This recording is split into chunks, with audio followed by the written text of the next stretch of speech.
then as I started, hunting these smarter deer, I wasn't successful at all.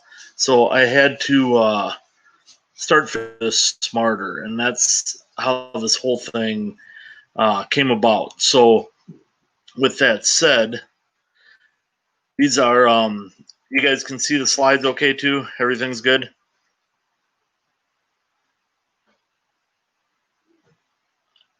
I'm assuming you can. But so these are companies that I trust, that I work with. So I'll kind of go through these quickly.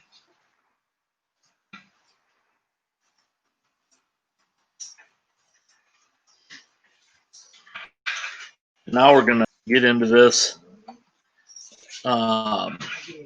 So hunt smarter, not harder. What does it mean? Well, it's take something you already do or and you do it more, you do it better, or you do it in a different way. And you do these things to become more successful at what you do. Because if you look at all statistics out there, 10% of hunters consistently harvest mature deer. We all want to be that 10%, right? Everybody wants to be that 10%. And to be that 10%, sometimes we have to make changes. Sometimes it's a lot of changes. Sometimes it's just small little changes. And hopefully tonight when we're done with this, you'll see those little changes you need to make.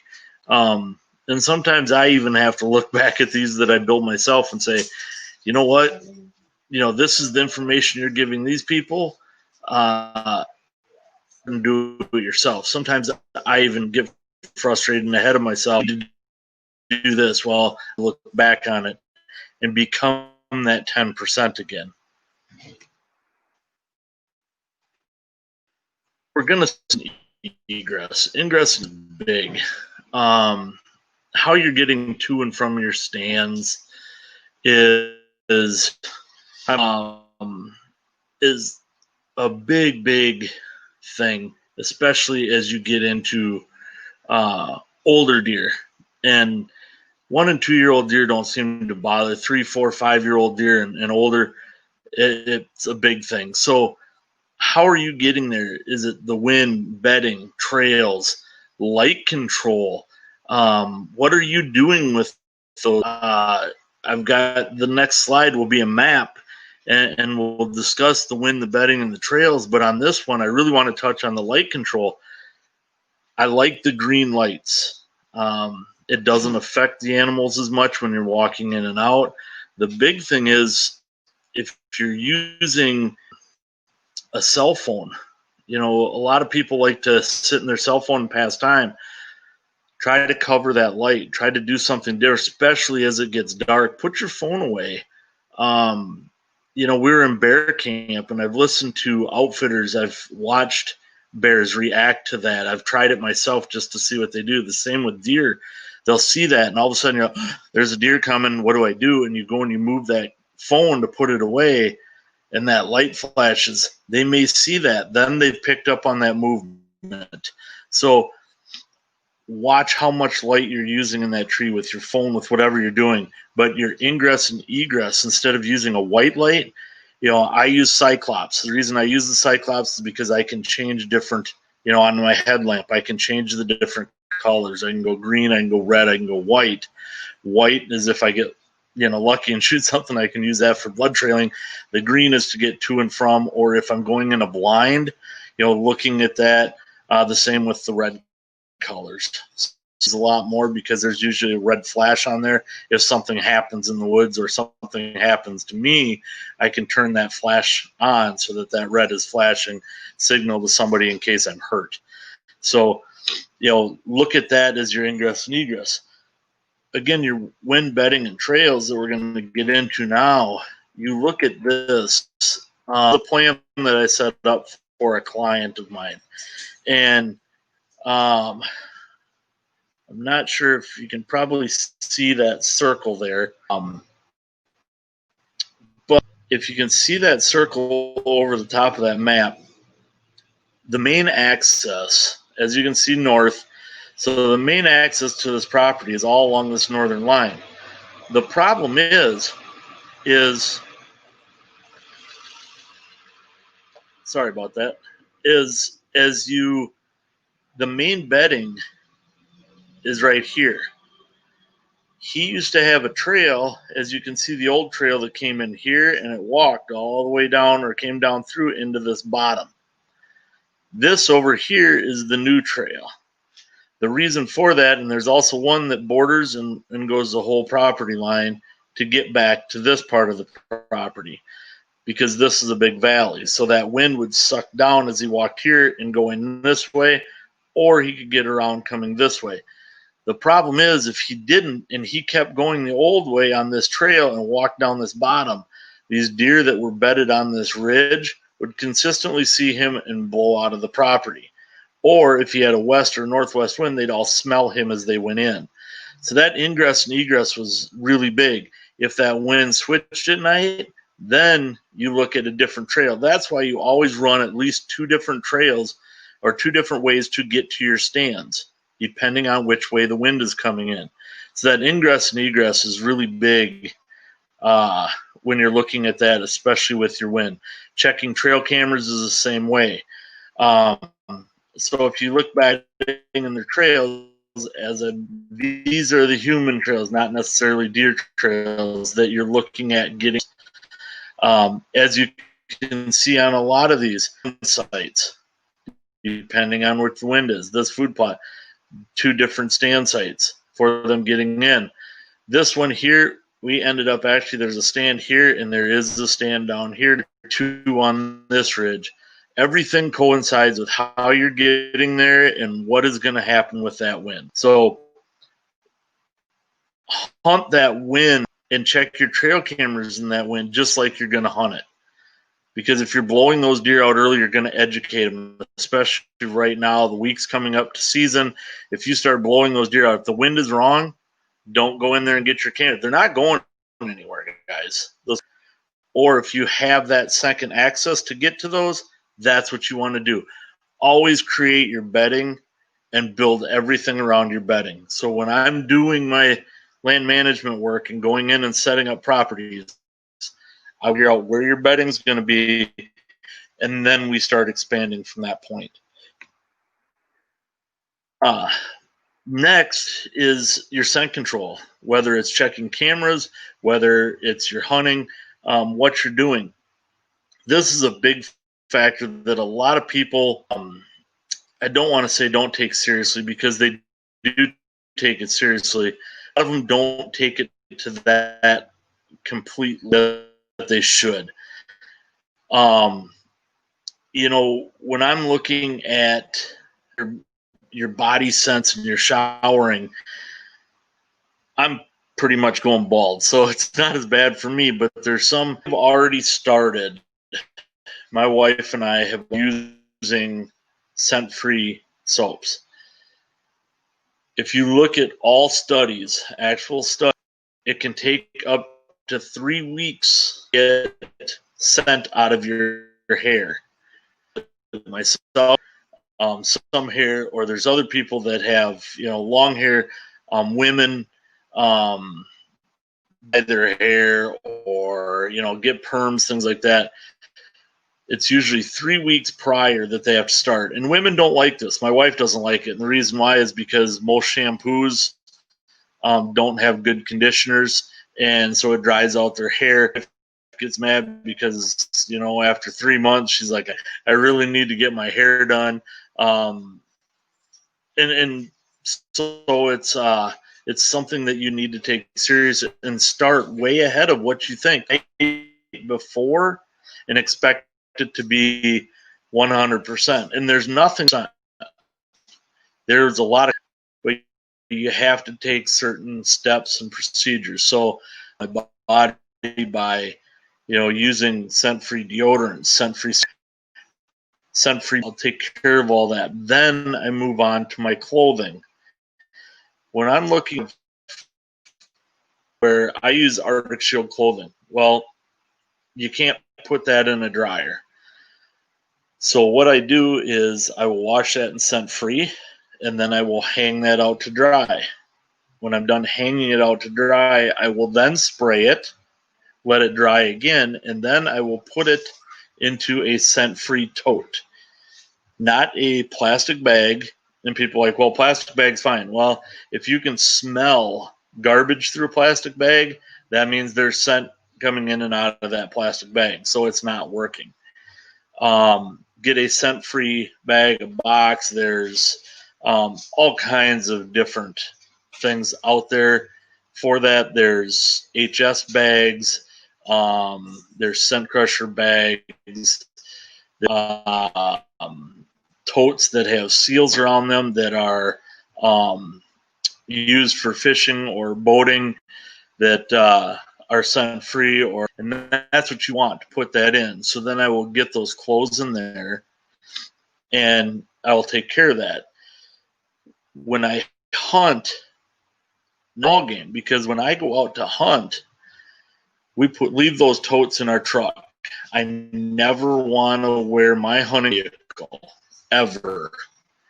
So unless I've shot something, and then I'm going to wash it anyway. But what I do, I will have a pair of clothes that's a scent-free pair of clothes that I put on, get to where I'm going to hunt, strip down, and if you're a major highway, please don't strip down to your underwear next to a major highway. You're probably going to go in a little bit of trouble. But strip down your underwear, I spray down, and then I will put my clothes on, spray down, and then I will carry a bottle of scent-free with me, spray down once I get to the tree. All my heavy clothes I usually put in my backpack and get to that stand. When I get back from hunting that night, I will then change right there at the vehicle, put them all into my scent-free tote, get into my other clothes, and then go home. That way, making sure that I'm not going to contaminate those clothes at all. December, well, in November, sometimes it can be a little cold. And so I always take a mat of some sort and put it on the ground so that when I'm boxing my scent-free socks and stuff, that I'm not standing out there in the snow and doing that, and I'm standing on something that is going to keep me off of that cold ground. So that is the scent control that I use as far as my body and my clothing, and I get very particular about doing. One big thing that people forget about is their gear, bows, cameras, their calls, etc. Their bows, you shoot with that all summer, so your hand's going to get sweaty with your dogs, with your pets, different things. Make sure you spray that down and get that scent free before you head to the woods.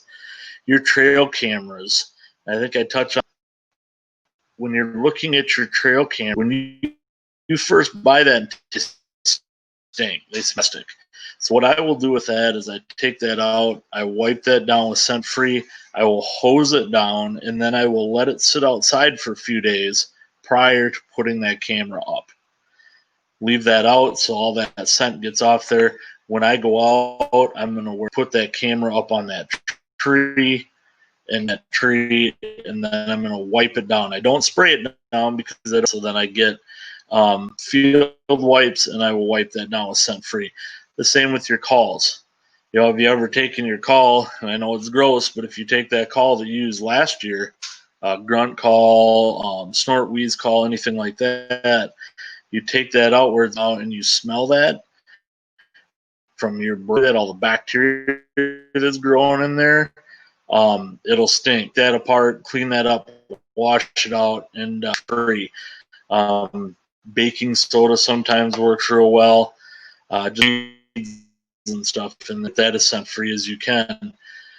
Arrows, the same thing. Anything that you're going to be touching, get that as scent. Again, you can't be 100%, but I'd rather be 90% and put the odds in my favor. So, free. Once you have all that stuff, now you're looking at your stand locations, and when the big thing, guys. look at what that right now going into the stand. Look at those hours until you leave, because if you're there and you're halfway through your hunt and it's just about prime time and that wind changes,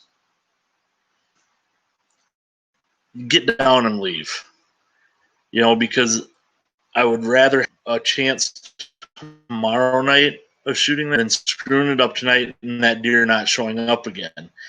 My best example of that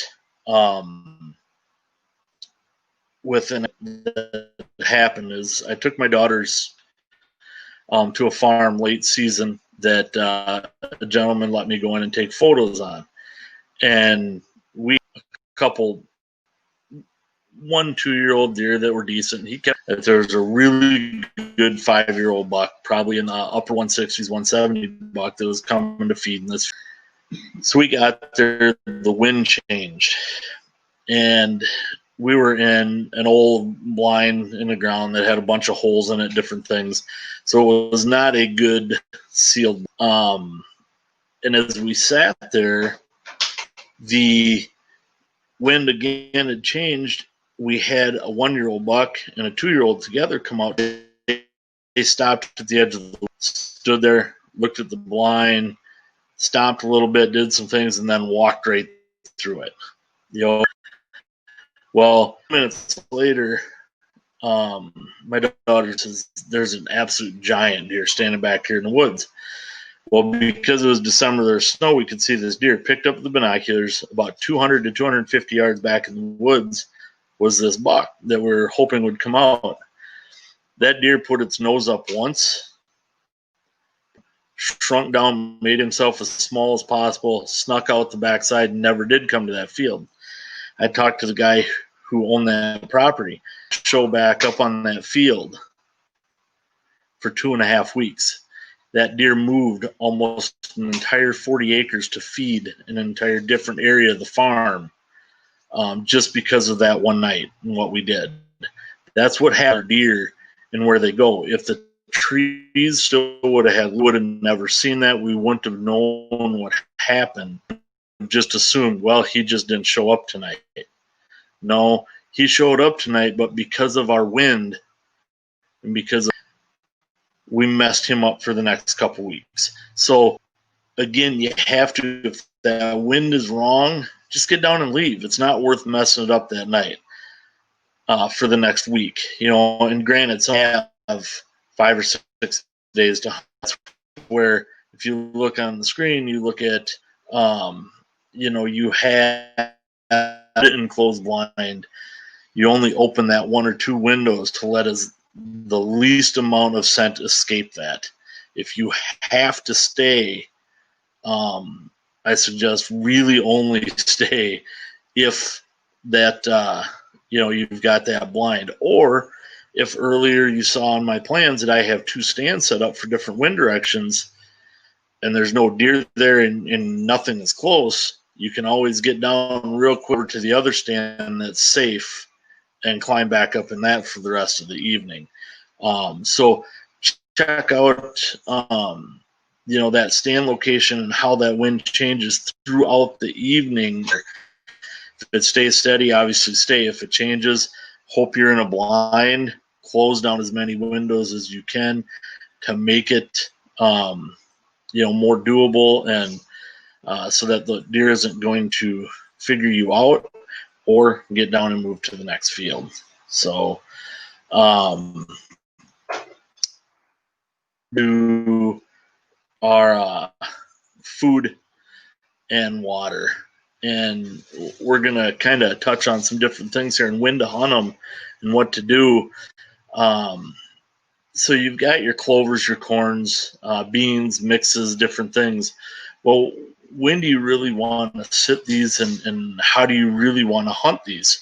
Well, if you look at it early season, which is coming up, we're within a couple weeks here, guys, and girls, and we're going to be sitting back in the stand hoping that big deer we've got on camera is going to show up and do what he's been doing. But with the velvet coming off these last couple days, next few days coming up, The next 2 weeks is crucial in how these deer are going to move and what they're going to do, especially with that velvet off. So with that coming off, because it's changing their hormones now. Now their hormones, as soon as that velvet starts coming off, they start building those hormones towards rut. It's very slow at this time. However, with that, they're also expending more energy, especially with the heat, different things, rubbing, more aggressive with that.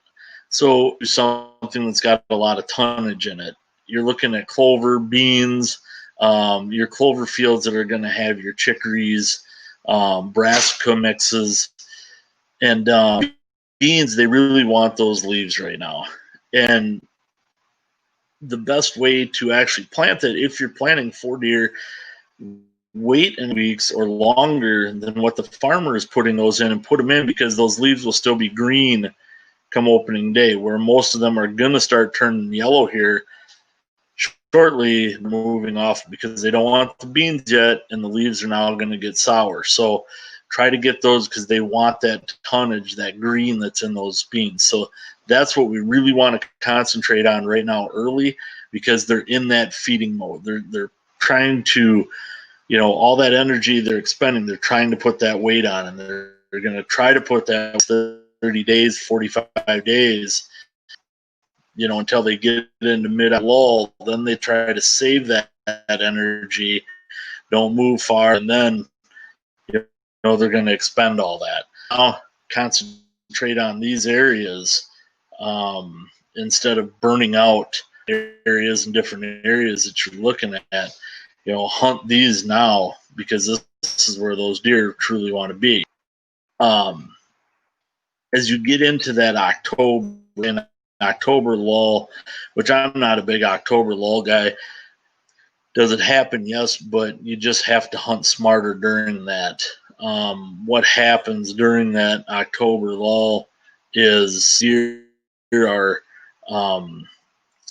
laying low, getting ready for that rut. They're not really moving a lot, so they're in high protein areas, like your transition areas, or this is, your October lull is that transition time, I should say.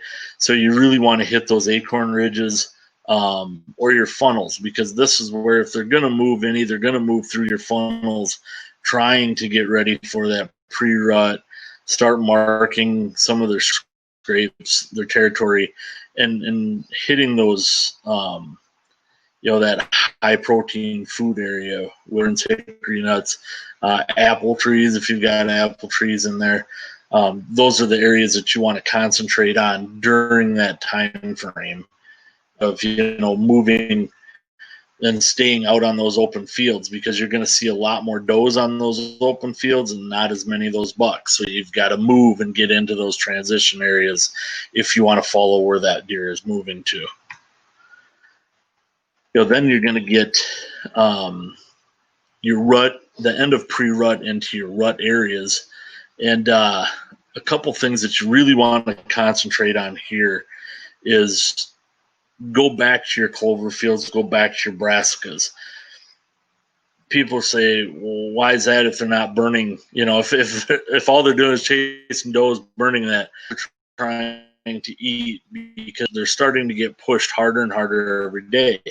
So what happens is those deer, during that time frame, those bucks are coming out and checking those does, especially during that pre-rut.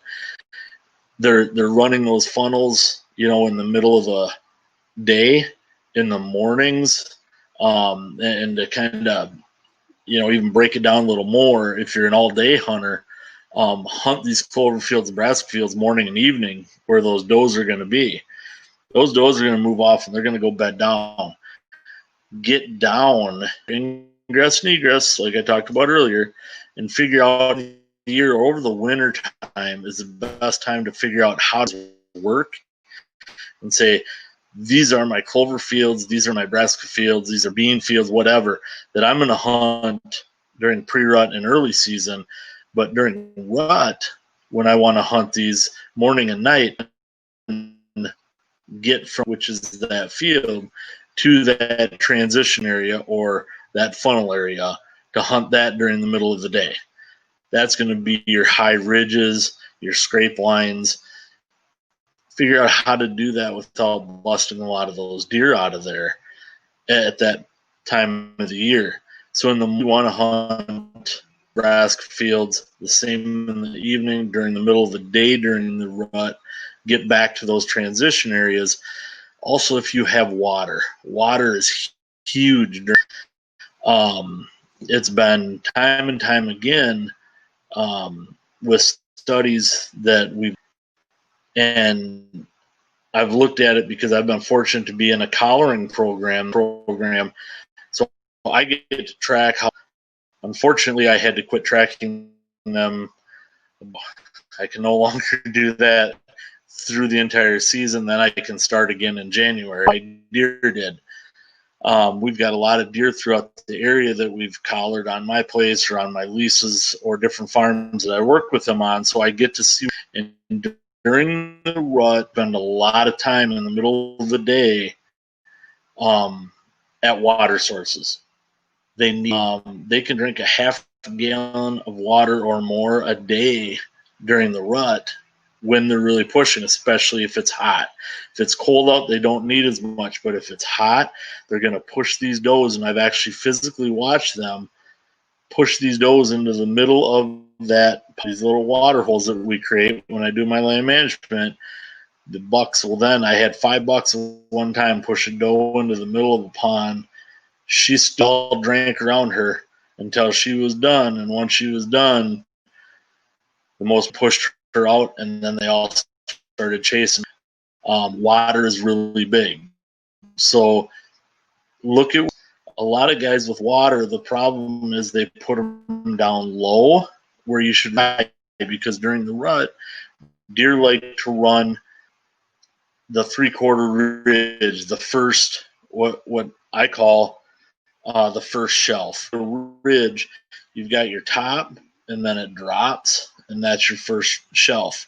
What happens is there's usually a shelf on either side. Well, if you're landing in east-west, what happens is on the north-south. So if it's coming from the north, that south side, that first shelf on the south side, that's where I like to put those ponds, either there in the rut. I'll put them on that south side because they can lot them, but they can smell any does up. They can stop and get a drink, so they can smell that. If the wind is just, they'll do the opposite. They'll run that north side. So earlier you run that north side and get that drink because they aren't checking. But during the rut, look at where you're putting that again, more on the south side, because they're looking for those does and they can smell those does. So shelf, and a lot of times they'll hit that. So get off of those fields during that middle of the day. And there's no reason to hunt areas during those first couple weeks of season because there's not a lot of deer that are moving. There are deer moving through there, but they aren't moving like it is with the rut throughout the day. They're concentrated more on those clover field, and they have better access to get. So again, once you get into that rut time of year, right on the does in the morning on those other fields, water is during the middle of the day. Late season is pretty easy. You look at whatever there is for standing brassicas. You look at type of brassicas, and a lot every year is, I don't want to plant brassicas next year and eat the bulbs. They didn't eat the bulbs until January, until February. Season was already over. I always say, well, what do your tops look like? The turnip tops, the radishes, all the big leaves, what did they do? Well, they came in November and December, and they destroyed those and ate them. Guys, that is the tonnage that they need. They can put that body weight back on. Body weight back. Then, that helps them get through the winter. All those sugar and stuff helps their digestive system later on in the year. They'll come back and eat that in the year to keep them alive. You're hunting the tonnage. So you want, them to kind of don't worry about the bulbs themselves. Okay, they'll get back to those and eat those in off-season time. Is what they need to do, and that's just to kind of keep them alive and keep them healthy. So concentrate on those brassicas, corn and beans. But all they care about is trying to put weight on and survive. So focus on that once you season. With your trail cameras, as you check your trail cameras and keep them scent free, how often do I want to be doing this? Remember, hunting smarter, not harder. So we've covered your scent control. We've covered how to get to and from your stands, where to hunt at certain times of the year. But trail cameras, and the biggest thing with trail cameras is when they first came out, they were really cool because everybody used them and said, man, look at this. And we all showed our buddies what was there and everything else. But now we use them as a tool. You can use them to document when that deer is at a certain place, how many years that deer has been at a certain, I name my deer because then I know as I see it, is that Bill or Bob or, Fred or whatever. So then I know, okay, that's a 3-year-old deer, and we manage our farms pretty heavy. So if I say, okay, that's a 3-year-old deer, I'm not going to shoot that deer because he's got great potential. If I can recognize that deer right away, I'm leaving my bow or my gun hanging. The problem is, even myself, no matter kill, you see a good deer coming through the woods, man, I'm too tempted. If I pick up a rifle, I'm too tempted. So I want to know that animal right away. So that's kind of what I'm using those for. So, when do I want to check them and how often do I want to check them? Well, in the off season, it's about once every 3 weeks that I do those, and I leave my camera because I scout turkeys with them in the spring. But about once every 3 weeks. Now, as season gets closer, it's about every 2 weeks, and I try to do it or in the middle of the day and on an ATV or on my tractor, something like that, so that if there is a deer somewhat close by, I can just continually drive by and not spook that animal out. So I'm just going to take that and about once every 2 weeks. Now, during season, it's different. When I'm going to a stand, that with me and check. For that leads to the scent control of cameras and how long do I really want to stay to. It's where a lot of people make a lot of mistakes on cameras, and I've seen it so many times. First it was flash cameras are bad because flash cameras scare the deer. Then it was the IR that they saw. Well, I've studied these and I've watched, hundreds and hundreds of thousands of pictures that I've done with this. I run 76 right now between my leases in Kansas, Wisconsin, South Dakota, lion hunt out in Wyoming. So we run a lot of cameras, and they all have the same thing in common. If we get our own scent on them, these deer are alerted. So if a flash goes off, they associate that with human scent. They associate that with danger, because if it was truly the flash, the next storm, and there was lightning, these deer would completely freak out and take off. Okay, so it's not really that. It's more of us and how we're handling that. Do we leave them next to the dog kennel all year? Do we throw it in the back of our diesel pickup truck and they smell like diesel when we take them to the woods? We have a box that we keep them in, or they before I hang those. When I go to hang those, I'll put them up. I will wipe them down. I will put a card in, turn it on, shut it, wipe it down with that field wipe, and then I'm gone. I try to spend the least amount of time as possible at that. I usually have 2 cards per camera. So then what I will do is I will go to that same camera, open that up, pop the card out, turn it out, pop a new card in, turn it on, wipe that camera down, and I'm gone. I don't want to look at pictures there because it's not going to do me any good looking at them there if I'm looking at them home. Because it's more sun that lingers, more things, especially in August. Right now, if you're southern Wisconsin, northern, it doesn't matter. In the Midwest, a lot of heat and humidity. That humidity is going to stick in that air, and that sun's going to linger on that camera. So you have to be super careful. Right now, when these deer are moving and trying to figure this out with that velvet coming off, it's very crucial. So get in there, get that camera down, wear gloves, and get out.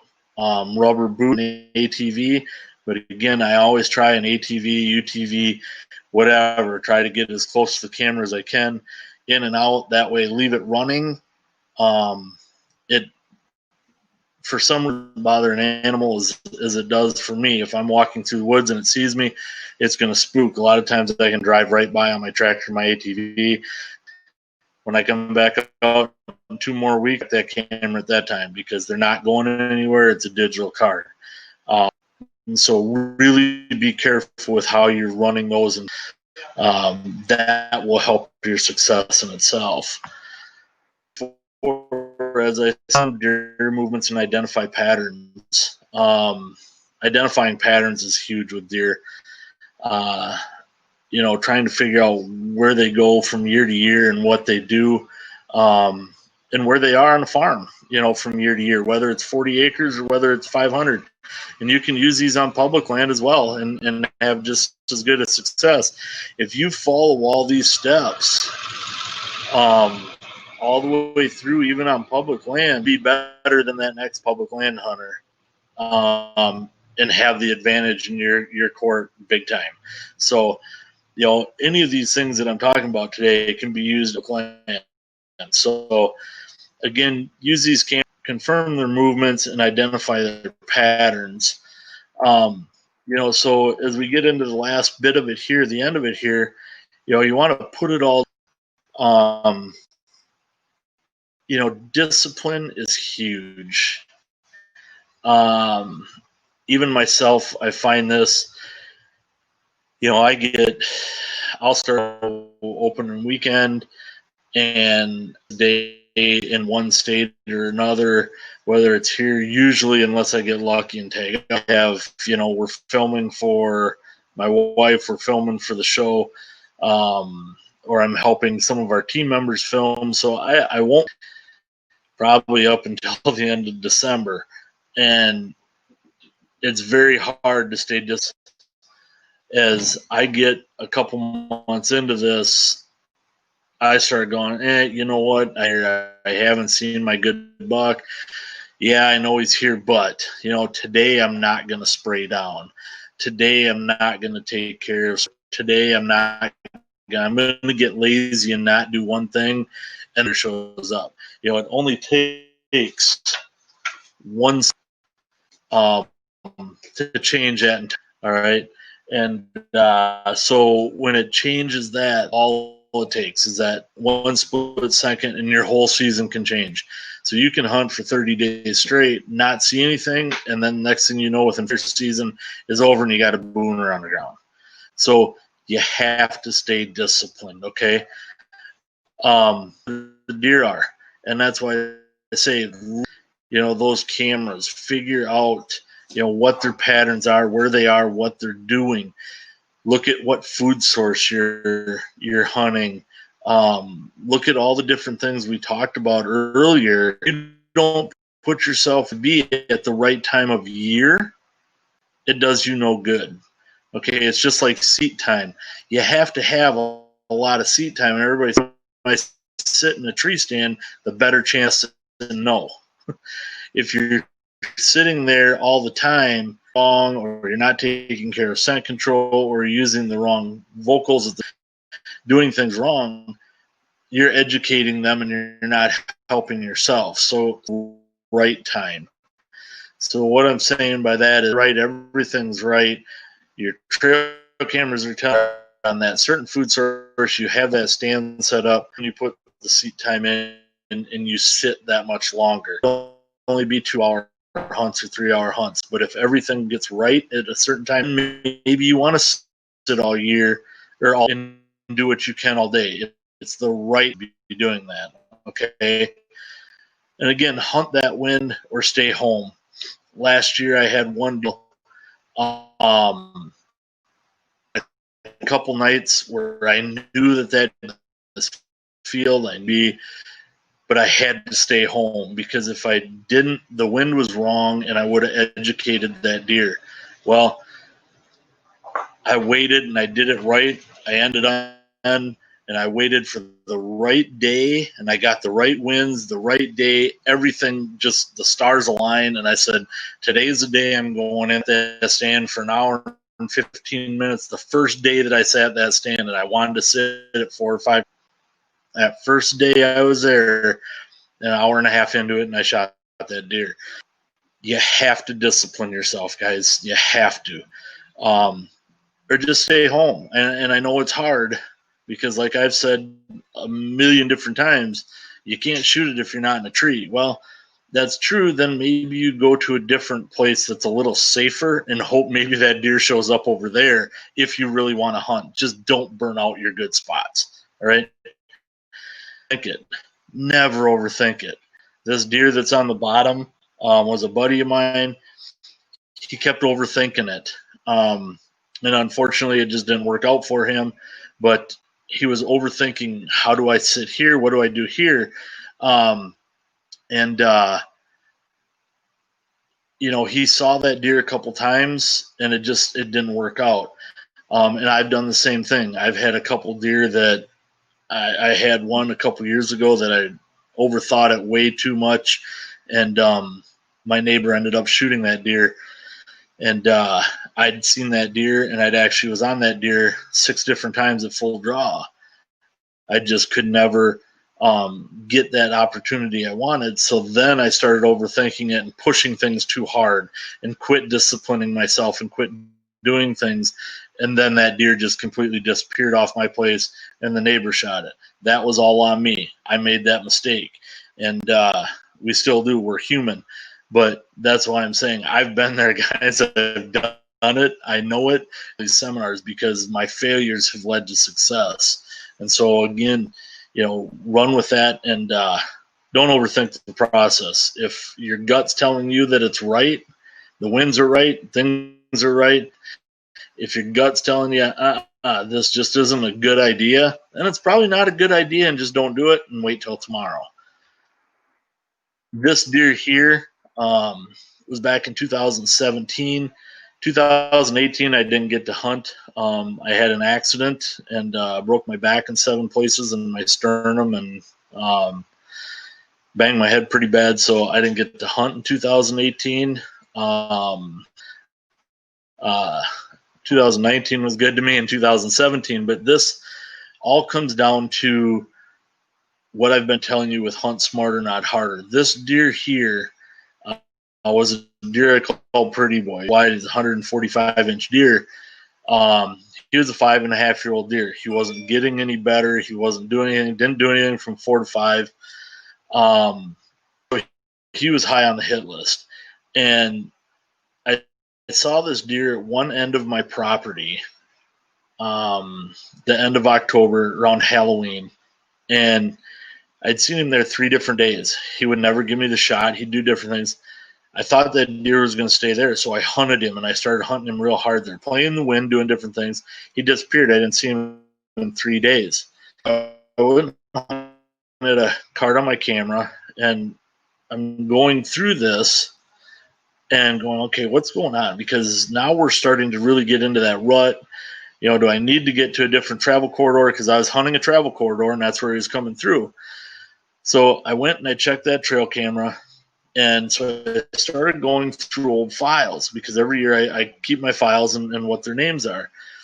And I started looking at the previous year, and I'm like, all right, well, here's Pretty Boy. And here is, and I call him Pretty. He was so really smart. He would always seem to have his head up turned like he was posing. No matter what camera it was, he'd walk in front of all of them, and then he'd stop and he'd pose. So I went through those, And I was like, here is spots from October 12th, and again the 18th through the 20th here from the spot that and then he would come back, and he would be on the other side of the farm where I was hunting. Then I got in November 3rd through November 8th, just about every day for the previous 3 years, that deer would show up at least 4 of those days on this spot, on this scrape, like literally right behind this picture of this deer of him that you see. There's a scrape there, and he would be on that. So I went back out there, grabbed the electric ranger, ran up, grabbed the card on that, snuck back out, ran home, checked the card, and I was like, dang, the card at 11:30 in the morning. At 10:15 that morning, he was on that scrape. So I called one of us going to have a chance of getting Pretty Boy tonight. We're going to hunt both ends of the funnel and see what happens. And 2.5 hours into it, I'd come in and walk in to hit that scrape again, and that was my eyes. And but because I hunted it smart and I looked at what were if I wouldn't have gone through those, if I wouldn't have had all that stuff, I probably would have hunted the other end of the farm and been there. But instead, because of documenting this and knowing what they were, I went to where he wanted to be. Again, hunt where that animal wants to be. This is a picture of him after getting lucky and him making his mistake. The result, quick 2018, I wasn't able to hunt. This was down in Kansas, rut travel corridor. Again, tracking at our trail cameras, documenting when these deer were moving through here, and having the right gear. Guys, gear. It was, I think it was 5 or 10 below zero with 15-mile-an-hour wind. I mean, it was crazy. So you see her shield bodysuit there, and so we sat all day and sun up to sundown, filming her doing this, and so wearing the right gear gave her that opportunity, because we knew that deer was there the day, not just morning, not just night or noon. It would be, and that deer would show up. So we had to have the right gear to sit there and be able to do that all day, so we weren't leaving and coming back. That deer at 3:30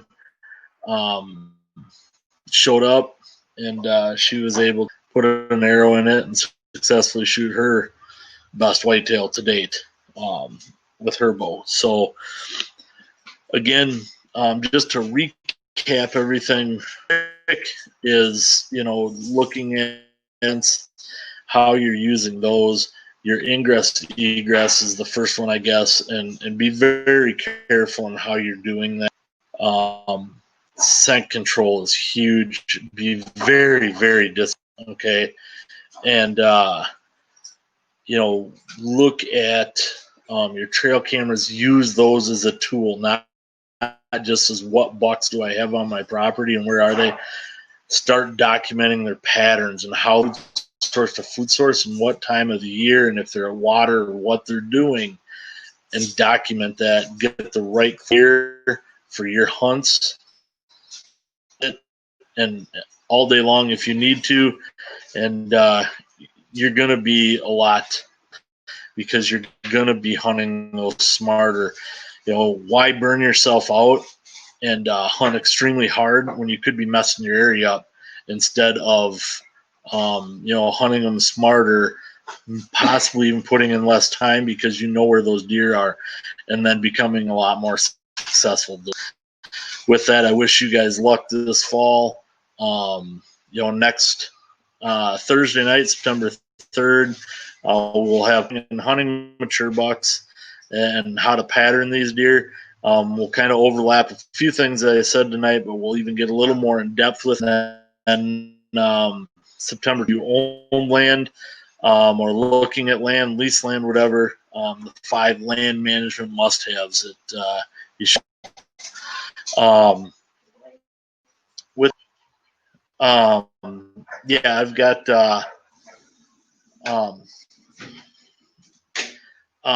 I've got different. I've got a couple giveaways here, but I want to go through a little.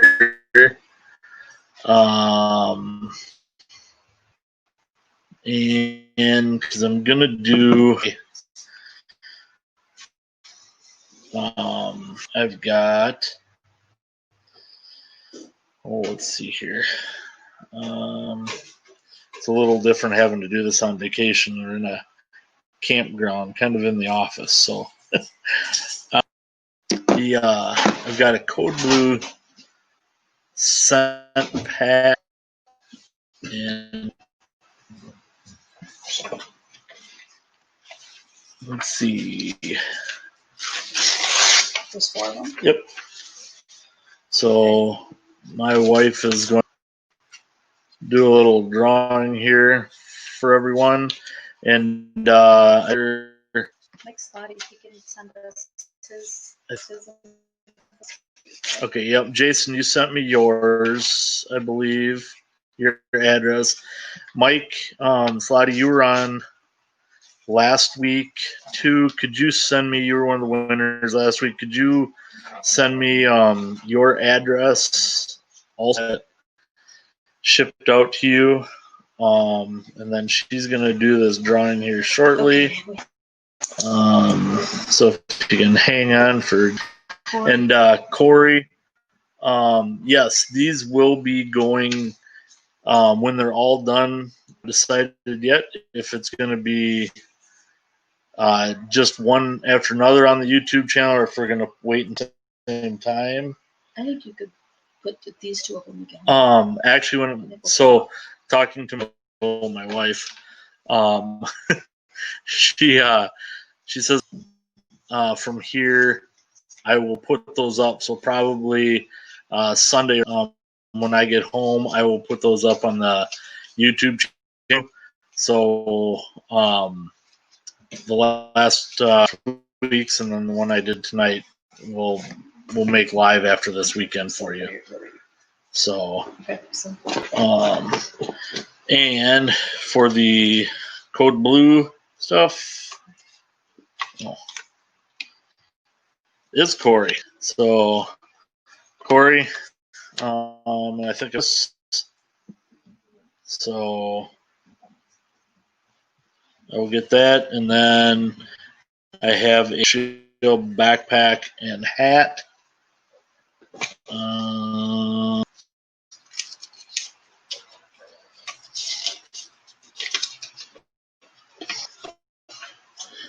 Next slide. Should be put on this Yeah.